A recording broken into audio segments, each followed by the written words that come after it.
Today on an all-new Dr. Phil. When I get angry, I break stuff, cuss, I scream. A destructive daughter. You tore up all my books? You just poured milk on our bed? She's kicked, punched, gave you a black eye, spit on you. She poured dish soap on the floor. Oh, God, go get your dad. And a mother. She threw water at me, she wouldn't let me sleep, and she started hitting me. With a sordid past. My mom wasn't there when she needed to be. Where was she? Out with her drug addict friends in jail. Why were you in prison? It was for fraud. Mom, I'll do whatever I can not to be like you. You might be my mom, but you're not my mom. Let's do it. Have a good show, everybody. Here we go. This is a safe place to talk about hard things. Stand by. We'll count you down. Today's going to be a changing day in your life. 5, 4. I am not giving up on you.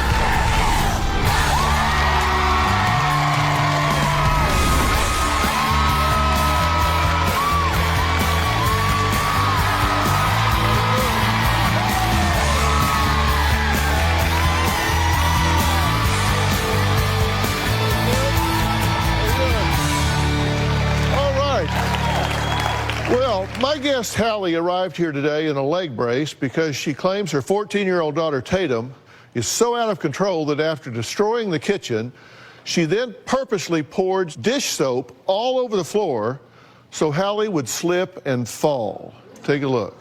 Why? Why are you doing this? Because This is ridiculous. it's not. Don't you do it. No! No! God!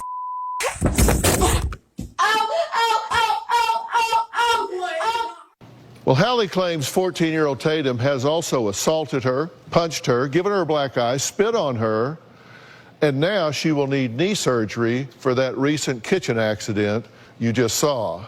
Now, Hallie says Tatum has been sent to more residential treatment in psychiatric hospitals than she can count and is currently being held in a detention facility due to her violent behavior. Take a look. My daughter is angry, I hate you so much. destructive, and disrespectful. I hope you die. Tatum's issues started 3 years ago. Her baby brother passed away from SIDS, and that started my downhill spiral. I was out on the streets doing drugs, and I ended up in prison. Tatum went to go live with my mom and my dad. Even though Tatum was already out of control, things got worse. Tatum went to 5 different residential programs and began meeting men off of dating websites. I knew it wasn't going to be easy when I came home, but I never imagined it was going to be this bad.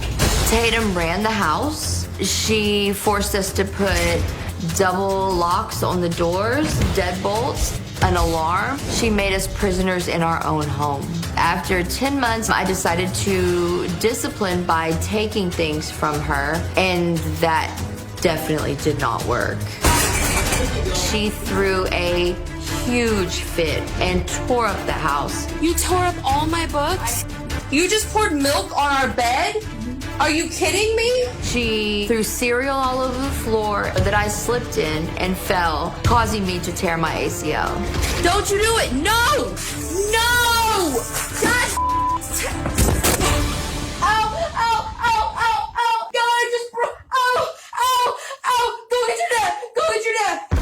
I'm walking around with a leg brace. Next month, I am going to have surgery on my knee. All I really want is my family back. And Tatum wants no part of that and wants no part of me in her life. Well, Tatum's grandmother, Sherry, shares custody, but will no longer let the 14-year-old stay in her home. She says Tatum is just too dangerous to be around. Tatum is angry, aggressive, and growing up way too fast. Tatum's been living with us on and off since she was 2 years old. She was a sweet girl and she was a happy girl, but she became quiet and angry and spent more time alone. Once Hallie went to jail, Tatum became very belligerent, very destructive. She would throw things, put holes in the walls. We were foster parents for 26 years. At the time when Tatum started acting out, we still had 2 children we were fostering. The violence was very scary for the children. My older children would rush the small ones into the master bedroom. When Hallie came out of prison, Hallie and Tatum really hit it off. It was a wonderful reunion. But as time went on, it got difficult. Okay, you have a daughter out of control. Yes, definitely. Okay. Extremely. You agree she's out of control? Yes. According to the two of you, she's had over 17 police reports. Yes, sir. Had to call the police 17 times. Yes, sir. Okay. She uses profanity, steals cell phones. She's overdosed on pills. Yes. Right? Quite a few times. More than once. Smokes Yes. marijuana. Now, she's poured milk on your and your husband's bed. Yeah, brand new bed. She just went in, just got out, just poured milk all over Poured milk it. all over it. Okay. She destroys your property, right? Yes, sir. Like she's ripped your books up, Yes, sir. smashed a coffee maker. Yes. She cut a family member's hand with a box cutter, Yes. correct? Okay. She swung a bat at you. Put holes in the wall. Yeah, she's kicked and punched, put holes in the wall, gave you a black eye, spit on you. Spit on me several times. Okay. Poured dish soap on the kitchen floor. Yes, sir. You slipped in it, hurt Yes. your knee, caused you to tear your ACL. Tried to break the TV, lamp, sunglasses, just destructive. Very. Kicked the ferret's cage, threw glass of milk at you. Yes. Beat up a classmate, bodily injury we're talking about here. Yes, sir. Expelled from school, sneaks out of the house, jumped out a second-story window Yes. and injured herself. Yes, she sprained her ankle. Okay, so I mean, this isn't like had a bad day. Oh, This is a pattern of behavior, right? Very- This is a yeah. pattern very of much behavior. so. So what's going on here? She is a very angry, angry child. And I know a lot of things started when her baby brother died. But a lot of things started a long, long, long time ago, too.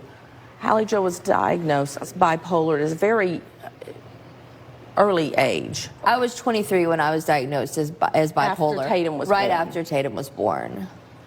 And therefore, I just was not there in the very beginning. And so that's when we took part custodialship. When you talk to us about her having problems, I notice what people say and also what they don't say. Right. So we ask you lots of questions and we write things down. And when I read what's on the page and then I Right. also read what's not on the page. I Right. read between the lines too. Yeah. And what I read didn't have hardly any acknowledgement by you of any contribution whatsoever to your daughter's pathology. Oh, I definitely had a part of that. But the part of that was after Malik, my son, passed away. You lost your son to SIDS, correct? Yes, sir. Okay. the diagnosis. Now, that was a diagnosis by who? I'm very The sorry for your doctors. loss, by That the was way. a diagnosis. All of you, I'm very that sorry for truly your was loss. the diagnosis that they could give us, but there were some things that they couldn't determine that there might have been some genetic things, but Okay, because they couldn't this is your confirm. husband, Sean. Yeah. Sean, hello, how you doing? You mentioned kidney stones. Yes. Yes. That's not SIDS. That's just a diagnosis that the doctor presented to us at the time. Was it SIDS or was it kidney stones?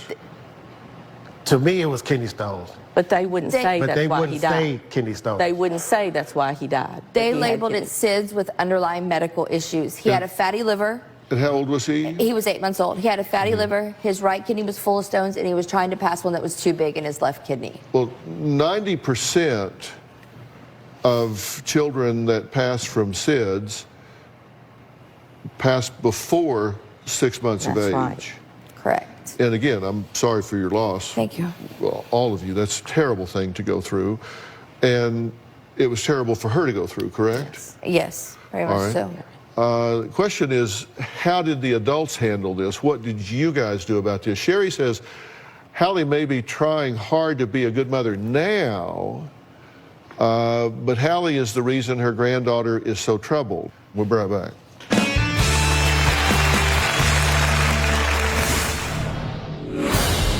My relationship with Hallie is not great. Hallie is very critical over the way we raised Tatum while she was gone. It's very hurtful. And later, You might be my mom, but you're not my mom, because I will never grow up to be like you. And I'll do whatever I can not to be like you. You're a shame. I love you, but you're a shame.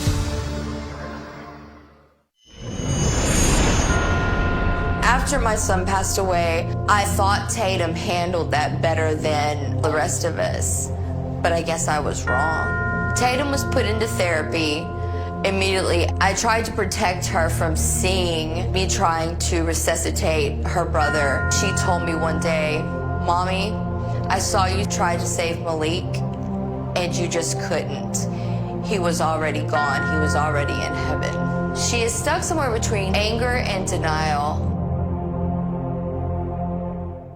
well, Hallie says her 14-year-old daughter Tatum is so violent she pulls knives and physically fights family members. Now, just 2 months ago, she was sent to a juvenile detention facility after assaulting her mother and violating probation. Take a look.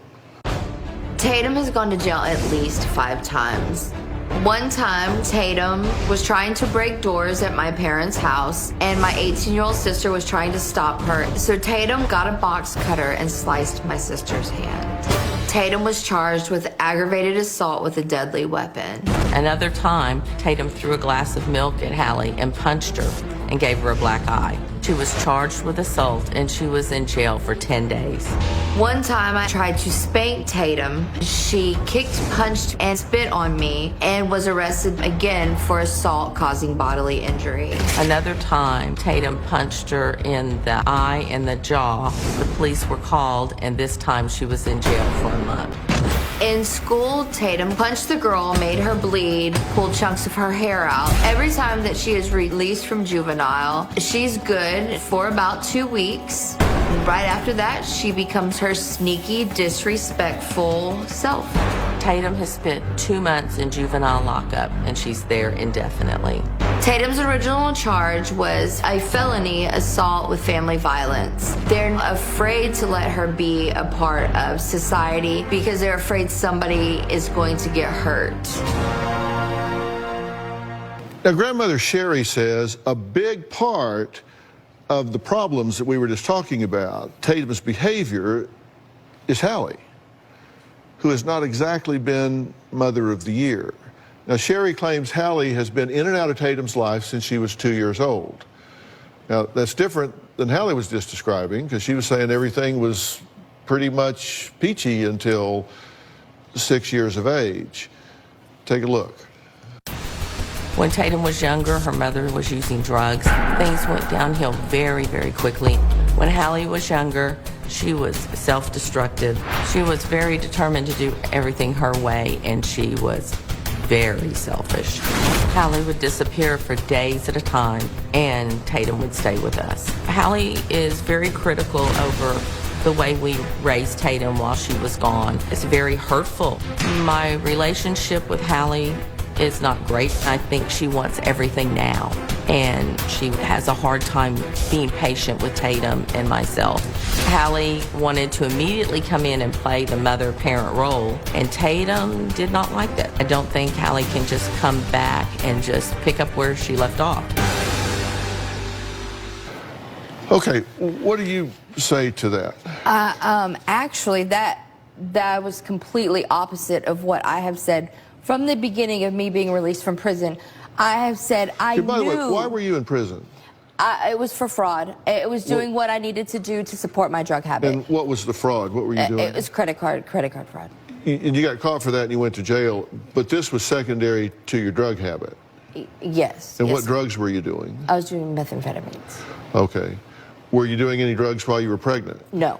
It was after Tatum was born, Yes. but before Malik was born. Yes, it was that short time when Tatum was younger. And then after Malik passed away, that's when it all started again. When all that was going on, that's when we took custody. All this early drug activity was before you came on board. Yes. Okay? Because you don't hold much with that. No.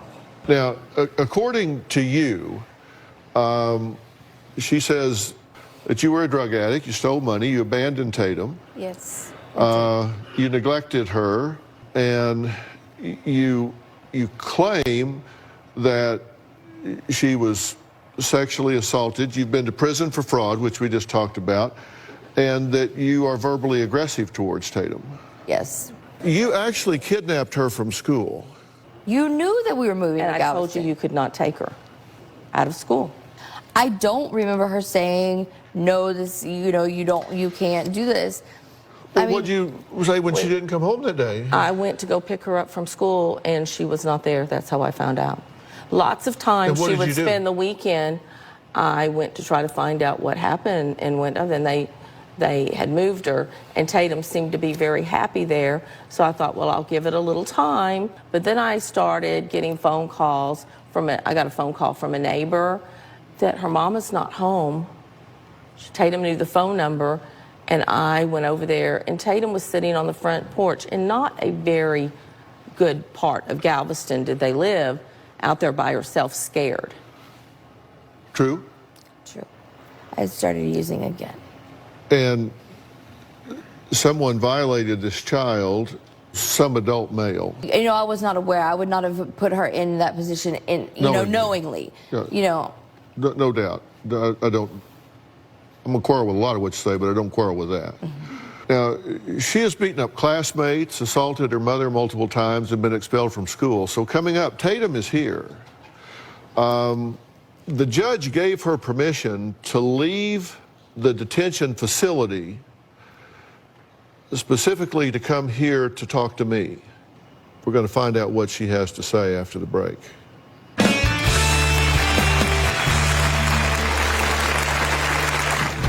I don't like when my mom disciplines me because she hasn't been there all these years, so what makes her think she can just come in and take control again? She has no right to do that because the times that I really needed her, she hasn't been there.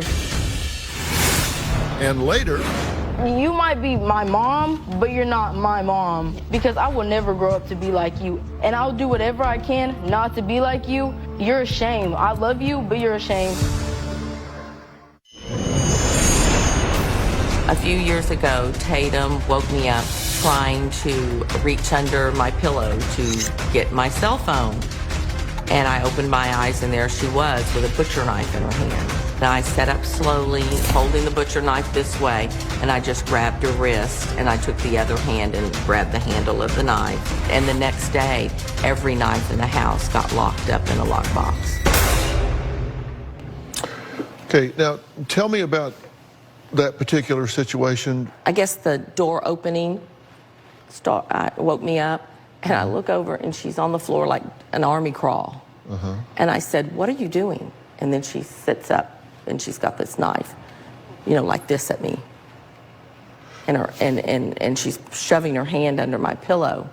And the butcher knife is for what purpose? That's what I asked her. Why do you have that? And she said, "I was afraid." "What were you going to do with it?" "Oh, I wasn't going to hurt anybody with it." It was very scary, the things that she would do. Well, she is Tatum, and Tatum has been in a juvenile detention facility for the last 2 months for violating probation after she assaulted her mother. Here's what Tatum has to say about her behavior, and I think you'll find it very interesting. My problem is I like to fight. Everything makes me angry. It just depends on what really sets me off. When I get angry, I break stuff, hit people, cuss, I scream, I threaten. What makes me act out is when people get an attitude with me. I get mad at my mom when she is disrespectful. I don't like when my mom disciplines me because she hasn't been there all these years, so what makes her think she can just come in and take control again when my grandparents have been there. I hate when people tell me what to do. I don't like people trying to control me. I feel like I should be able to control myself no matter how old I am. My mom needs to earn my respect again. My mother has no right to just come in and act like she can just control everything. The times that I really needed her, she hasn't been there.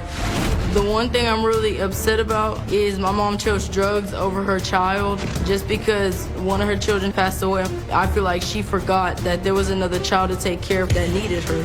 My mom has apologized. It's not that I haven't accepted it, but I think it's gonna take time. Well, Tatum, how you doing? I'm good. You're in detention right now. You're living in a detention facility. Yes, sir. Should you be? I don't think I should be, because they just portray me as something different. How do they portray you? As just a bad kid that always beats up on my mom, but they don't know the full story. I want to know the full story. So let's see what we can agree about. Can we agree about the fact that you have shown some violent behavior? Yes. And can we agree that you do this out of anger? Yes. So you get angry? Yes. All right. So that much is true. Yes. What you're saying people don't understand is why you feel that way or why you do what you do. Yes. That's what's mischaracterized, right? Yes. Tell me, why do you do the things you do? Because whenever I get angry, like, it's so easy to make me angry. And I feel like people don't understand how angry I get. And when I do these things, it's like I black out. And it's hard for me to, like, sometimes, like, it's like I know what I did, but it's like I just couldn't help it. And I just put my hands on people, and it's hard for me not to, because I feel like that's the only way I can get through to them. My opinion is that people resort to violence when they run out of socially acceptable ways to express themselves. Is that what you're saying? They don't hear me, they're not listening? Yes. So I get frustrated and just want to hit them. Yes. I have the belief that anger is showing you an outward manifestation of hurt or fear or frustration. Okay? Now think about what I just said. What I'm saying is, what we see from you is we see anger. We see you hitting people or knocking holes in the wall or yelling. So would you agree that when you show anger, it's really because you're hurt, scared, or frustrated? Yes.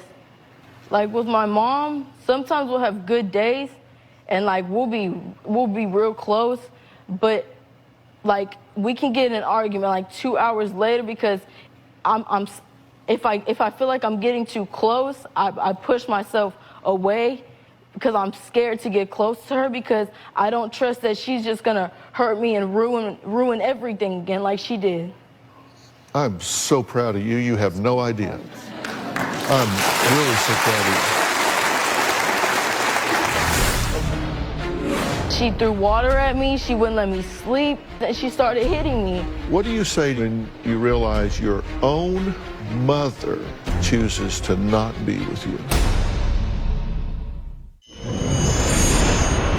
My mom and I disagree on disciplining Tatum. She thinks that walking on eggshells is the proper way to do it. Hallie is verbally aggressive. She doesn't back off from Tatum.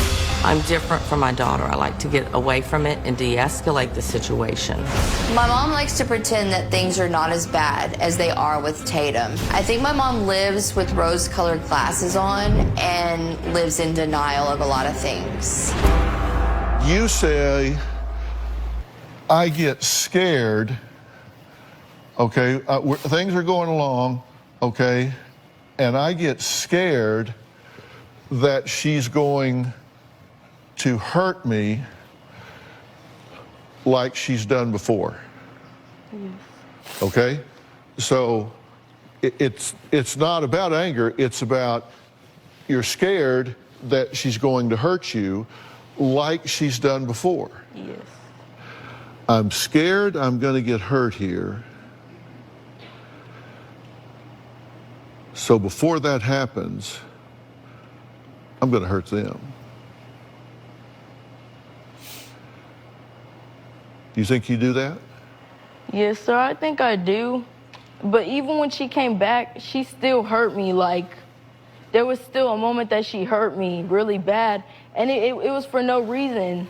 It was for no reason. I felt like I'm not saying it works. I'm just saying that's what people do. How did she hurt you? Because I had left the house one night and she wouldn't let me sleep because I was very tired, and she threw water at me. She wouldn't let me sleep. And so I took water and I threw it back on her. And she started chasing me, and I ran upstairs and she started hitting me. And I don't understand that. And my nanny called the police, but no one cared when she hit me. Just because you didn't see it doesn't mean you shouldn't care. And that frustrated you? Yes, it hurt me too. When was the last time you were ever really still and quiet and peaceful inside? At 10 years old. Why at 10? Because that's just, like at 11, everything had started. What's everything? My mom wasn't there when she needed to be. Where was she? Out with her drug addict friends, in jail. She's got you on the one hand and drugs in the street on the other hand. And what did she choose? She chose drugs. Okay. And what do you say to yourself about yourself when you lose? I mean, there's contest here. You're in the running. She could pick you or she could pick something else, and you lose. What do you say to yourself when you realize your own mother chooses to not be with you? I understand she went off the deep end after my baby brother passed, but my dad, that's his son too, my stepdad, he had his, he was upset, of course, because that's his son, but he was still there. He still did what he needed to do. So she can't make excuses about, oh, because he passed, because my stepdad, what did he do? He got back up with his life. He didn't go to prison. He didn't start doing drugs. But look, there she goes.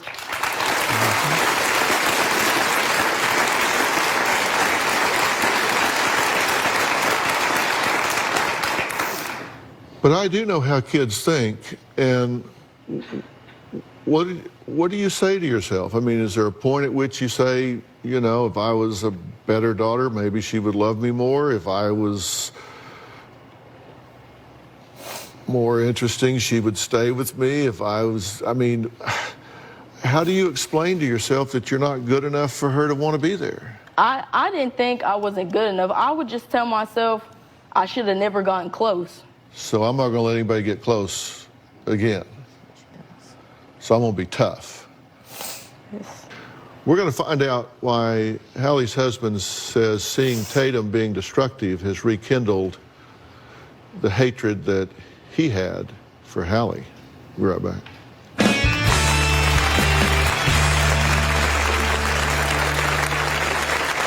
Everything Tatum has done so far is dangerous. Everything. Now that I see the way Tatum is acting out, it's bringing up some of the old feelings I had with Hallie. I can't trust Tatum the way I couldn't trust my wife. I have fostered over 100 children for 26 years, and I have never had CPS open a file on me. Tatum and I were staying at my parents' house. CPS came in and said that Tatum was a danger to the younger children in the home. We were forced to move out. I thought it was a good idea that Hallie and Tatum left and moved in Bashan. I didn't want our house under the CPS spotlight any longer. Well, Hallie says Tatum is ruining her life. Tatum recently moved in with her mom and stepfather after her grandmother, Sherry, felt she was a danger to the children in her house. Now, Hallie's husband has been in Tatum's life since she was 2 years old. And Sean remembers a very sweet little girl. Take a look. I met Tatum when she was 2 years old. We did everything together. I was like her dad, and she was like my little girl. I look at her now, and it's totally different. She's not that sweet little girl anymore. She hurt herself, and her mom and her grandmother. Everything Tatum has done so far is dangerous. Everything.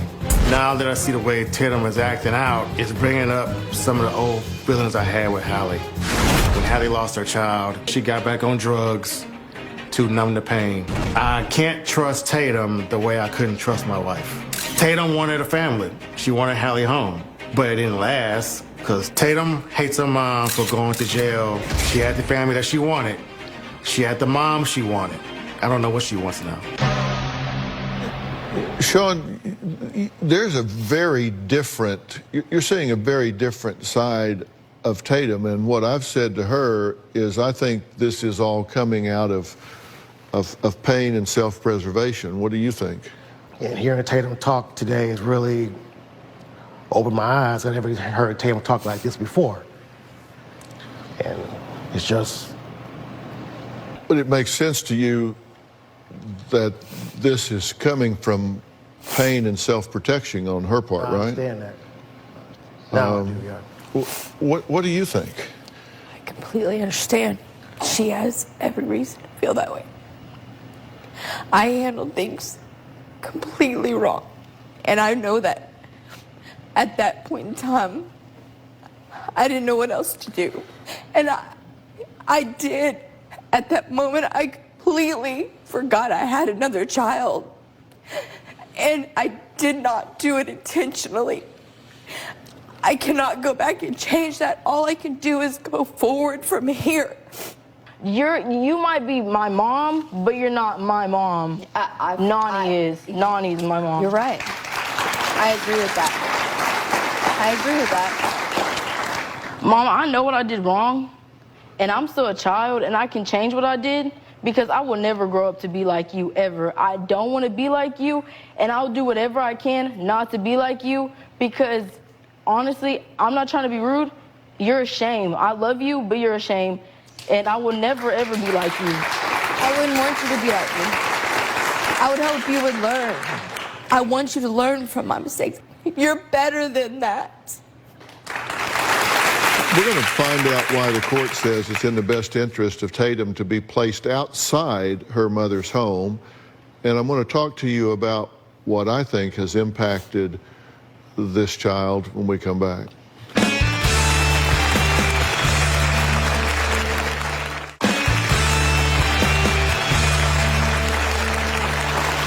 Sherry claims her daughter Hallie was always in and out of her granddaughter's life. Now, Sherry says that she had to step in, get joint custody, and protect her granddaughter from Hallie's chaotic, drug-abusing lifestyle. In Texas, there's an old saying, you're not old so you don't know it, but there's an old saying in Texas that says sometimes you got to rise above your raisin. You were raised this way, you got to rise above your raisin. And we always want to be better than our parents. We want to have it better than our parents. We want to do better than our parents. And, you know, I made a list, and, you know, I look at the things that trauma, according to your mom and grandmother, at 2 years old, Hallie's on drugs, and so grandma has joint custody here. From 2 to 13, you know, Mom, you're in and out of her life. At 7 years old, a baby brother passes from SIDS. This is a terrible loss and event. Then, at 9 years old, according to Grandma, there's this kidnap attempt by Mom in the driveway, kidnapped from school from 2 months. Hallie claims Tatum is sexually assaulted, 12 years old, Hallie in prison.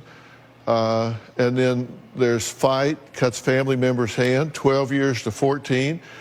Overdoses, 14-year-old, removed from the childhood home. I mean, you go through these things, and it's like, I don't ask myself why you're reaching, scrambling around, trying to figure out a way to exist and protect yourself. I ask myself, why not? Because you say, I don't want to let anybody get close, because when people get close, I wind up getting hurt.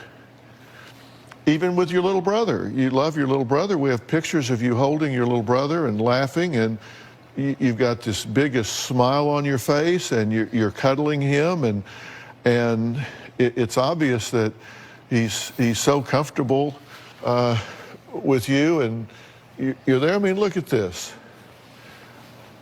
And then he left you, didn't he? And that's hard for a child to wrap their head around. And then you say, well, at least I've got my mom. Well, actually I don't. She's gone. She chose something else. So I'm just left here with these feelings and I don't know what to do about it. So here's what let's do. Let's lock her up. Let's lock her up. That's therapeutic.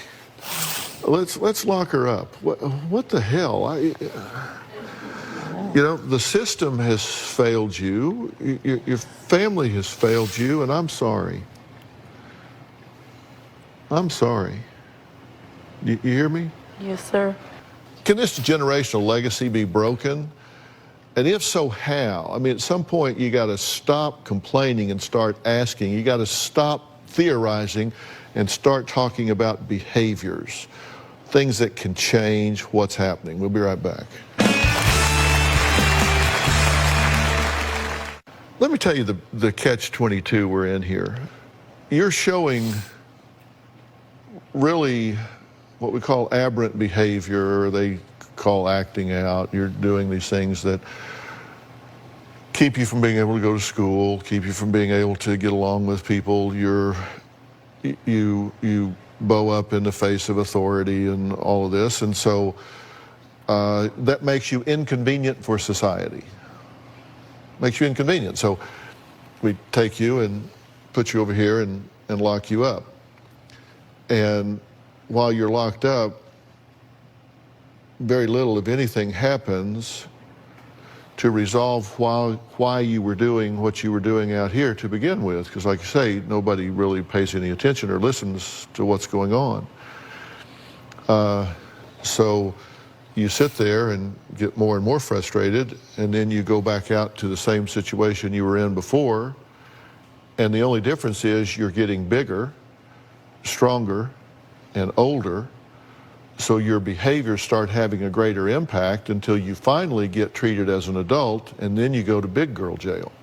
I don't want to see that happen to you, and I don't think you want to be the way you are. You don't enjoy being upset all the time, do you? No, sir. If you had a better way of expressing yourself, you would use it, wouldn't you? Yes, sir. And if you had a way to vent these feelings and to get these feelings out so you weren't wrapped so tight all the time, wouldn't you like to do that? Yes, sir. I want to offer you a way to do that. And